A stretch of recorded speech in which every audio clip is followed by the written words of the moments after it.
हर जिसके रोम रोम में असंख्य असंख्य ब्रह्मा, असंख्य असंख्य विष्णु, असंख्य असंख्य नारायण लटक रहे हैं। और कौन है?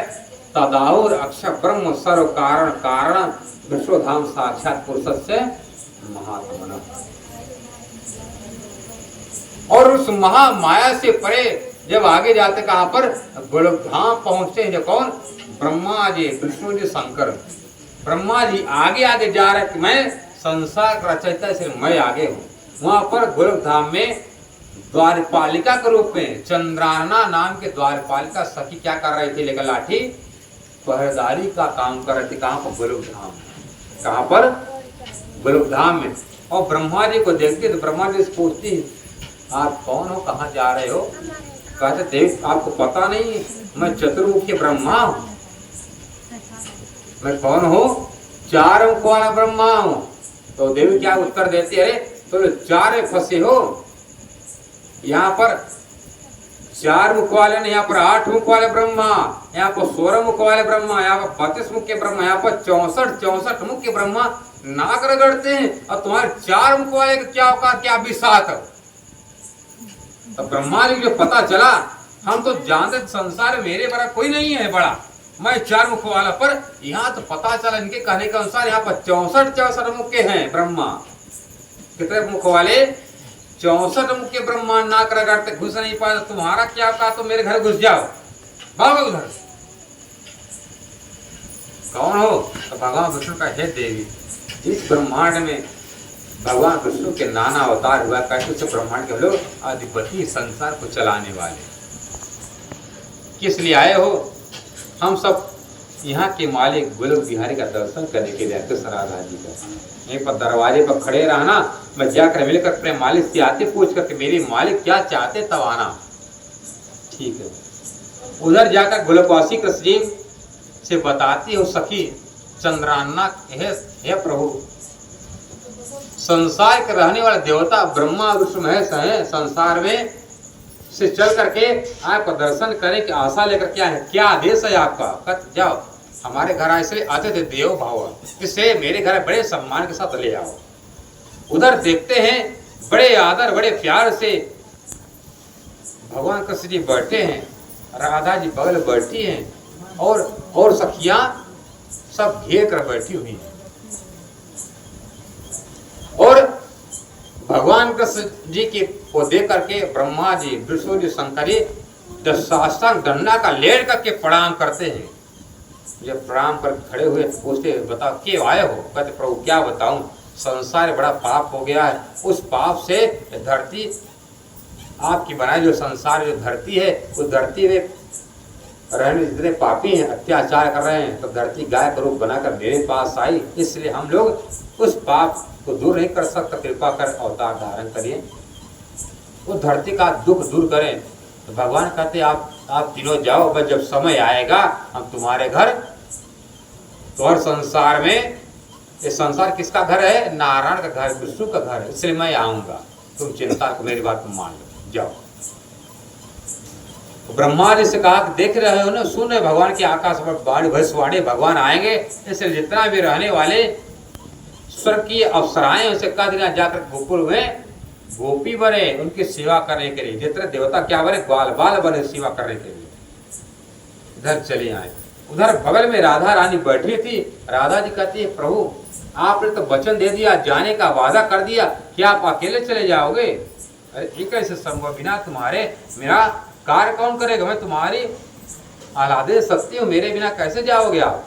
राधा तुमको अच्छो तो नहीं जानते, तुम मेरे साथ चलोगे। इतना ही नहीं, साक्षात परम धाम के जो कृष्ण जी हैं, उनके शक्ति मेरे अंदर, और उनकी आह्लादे शक्ति राधा जी की शक्ति तुम्हारे अंदर। वहां की जो 12,000 आत्माएं हैं, गोपियां, उनकी आत्माएं, तुम समस्त आत्माओं गोपियों के अंदर बैठेगी, तब वहां से परम धाम से निस्वार्थ प्रेम आए, उस प्रेम का पाठ पढ़ाने के लिए परब्रह्म अक्षरातीत आएंगे।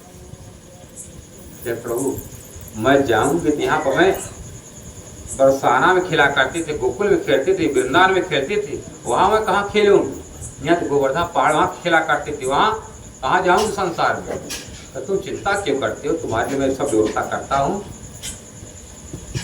भगवान गोलोकवासी कृष्ण जी के हृदय से एक तेज पुंज निकला। कहां पर? द्रोणाचल पहाड़ के यहाँ, द्रोणागिरि के यहाँ, द्रोणाचल पहाड़ के यहाँ पैदा हुए। इसलिए रावण के बाबा का नाम था पुलस्त ऋषि। पुलस्त ऋषि क्या थे? वहां के द्रोणाचल के कुलगुरु पंडित थे। कंठ हुआ बाबा, काम कराने वाले, शादी ब्याह करने वाले। कौन? रावण के बाबा। और उसका क्या नाम था? पुलस्त ऋषि। पुलस्त ऋषि क्या थे? द्रोणाचल पहाड़ के गुरु थे। उन्होंने कहा कि हे गुरुदेव, आज के आशीर्वाद से मेरे घर एक पुत्र का जन्म हुआ है, आप कृपा उसका नाम रख दीजिए। कहते हे द्रोणाचल पहाड़, मैं इसका नाम रख रहा, इसका नाम होगा गोवर्धन। गो मतलब इंद्रियां, वर्धन मतलब बढ़ाने वाली, मतलब ये इंद्रियां परमात्मा तरफ बढ़ाएंगी, परमात्मा तरफ इंद्रिया को बढ़ाएगा। ये इसका नाम क्या पड़ेगा? गोवर्धन। गोवर्धन इंद्रियां वर्धन बढ़ाएगा। जो तुम्हारी चित्तवृत्ति माया में जा रही भटक रही है, वो चित्तवृत्ति तुम्हारी परमात्मा में झुकाने वाला, परमात्मा में लगाने वाला का नाम क्या है? गोवर्धन। अब गोवर्धन को देख करके पुलस्त ऋषि के मन में इतना भाव लालच आई, ये ऐसा पहाड़ मेरे काशी बनारस, वहां पर बनारस में जब पहुंच जाता, मेरे बनारस की महिमा बढ़ जाती। तब कहते गुरुदेव, मेरे पुत्र का आपने नाम करण किया, मेरे पुत्र का आशीर्वाद दिया, कृपा का आप दक्षिणा में क्या चाहते? कहते मैं यही चाहता हूं कि आप अपने पुत्र को हमको दे दीजिए। पुलस्त ऋषि ने क्या मांग लिया? वो एक पुत्र था, एक पुत्र गोवर्धन को अपने घर ले आए।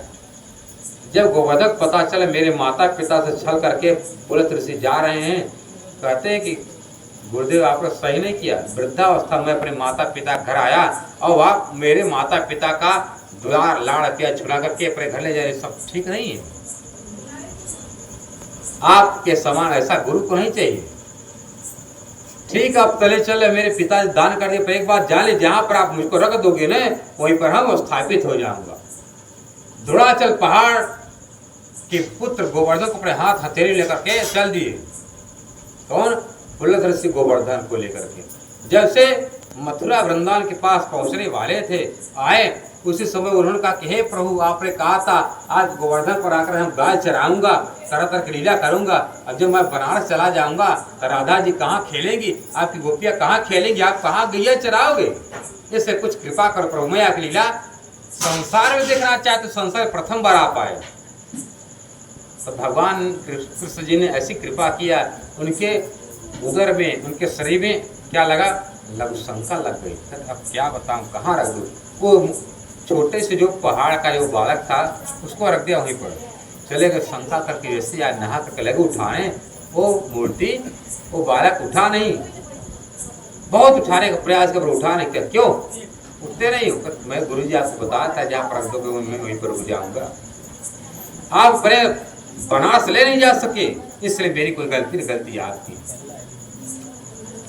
गोवर्धन पहाड़ के पुत्र मतलब गोवर्धन को ले नहीं जा सके, इसलिए वहीं रुक गया। तो क्या श्राप दे? मैं तुमको श्राप दे रहा हूं, तुम पल पल छिड़छी धरती तो धरते चले जाओगे। गुरु जी आपका हमको श्राप स्वीकार है, पर यहाँ से जाना गंवारा नहीं है। मैं परमात्मा का लीला कर देखने के लिए मैं संसार में आया हूँ।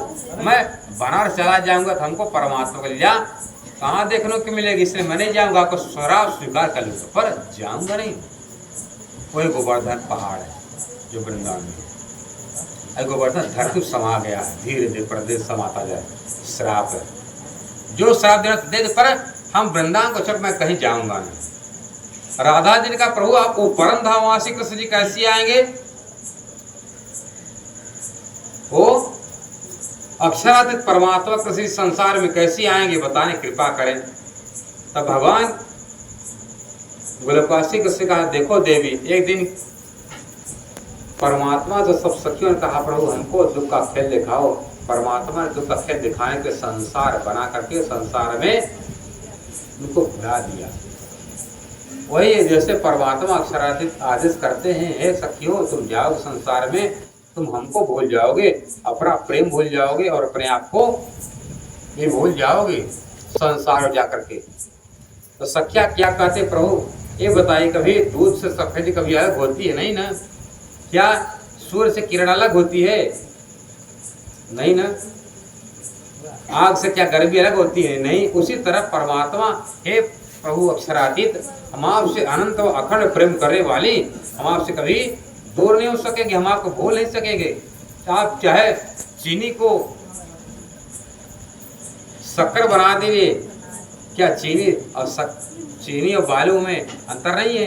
बालू पीला पीला दिख जाएगा और शक्कर अलग अलग पता चल जाएगी सफेद रंग में, तो दोनों को मिला दिया जाए पर अलग रहेगा दोनों के। इसलिए मैं आपसे अनंत व अखंड प्रेम करने वाली मैं आत्मा में सखिया हूँ, हम संसार कहीं भूलेंगे नहीं। कहते तुमको ऐसे जगह में फेंकूंगा तुम अपने आप भूल जाओ। वो संसार में किसी सखियाँ आई परीक्षा देने के लिए प्रेम का, मेरा प्रेम बड़ा है तुम्हारा प्रेम छोटा है, वो परीक्षा देने के लिए यहाँ पर संसार में आए। बोलो कृष्ण कन्हैया लाल की जय, राधा रानी की जय।